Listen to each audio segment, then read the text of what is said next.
Hi, welcome. My name's Tim. This is my YouTube channel.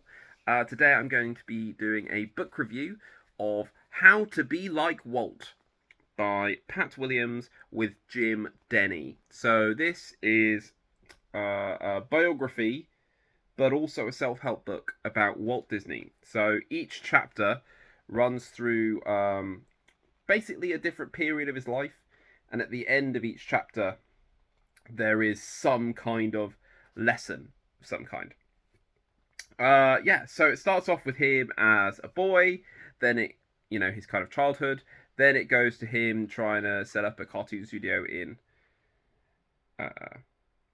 Kansas City, where he fails. Then it goes to him creating Oswald, the Lucky Rabbit, and then he loses that character.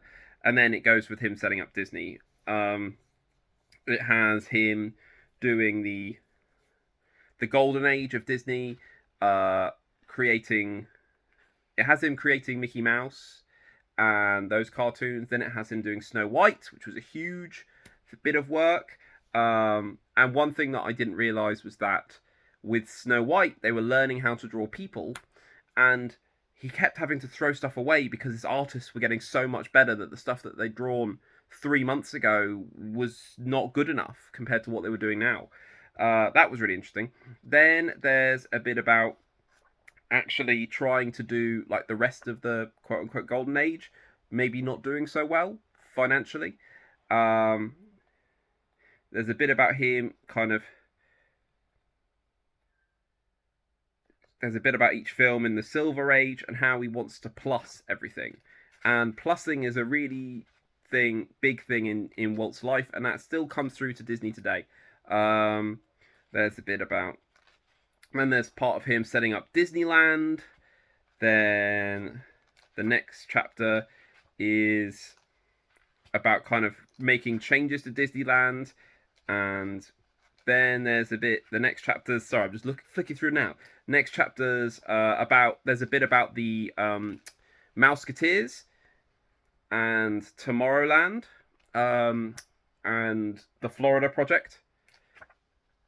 Then there's a part about him and his relationships with people, and actually this is a really big thing. Then there's part about his kind of final year and his death, which was quite sad to read. And then there's a bit about his personality himself, and then there's a bit about his legacy. So it's very comprehensive. It's a big book. It's quite floppy. It does have so here's a classic bit where there's the text and then there's like a random quote, and there's seemingly a quote on I think every page, basically, which gives it more of a magazine feel to me, but it's very well researched. Very well researched. So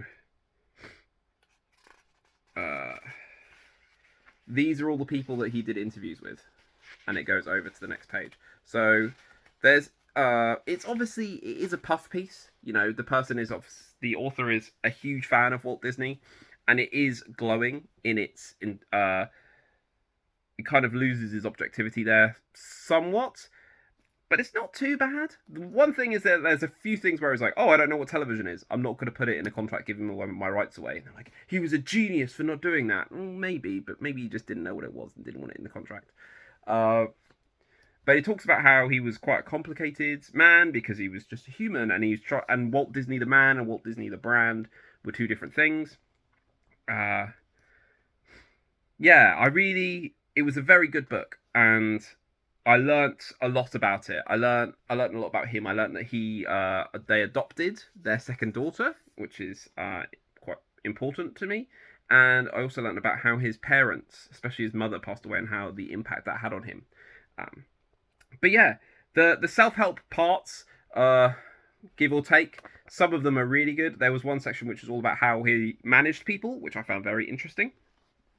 And then and then there was a whole bit about his religion, and I think the author is quite a religious man, and that kind of came through a bit, and that's really not something I appreciate too much. But hey, I gave this 4 stars, and I think it is a good read for anyone who is a fan of Disney and of Walt Disney himself. Anyway, if you've read this, comment below. If not, give it a like, give it a thumbs up, and subscribe.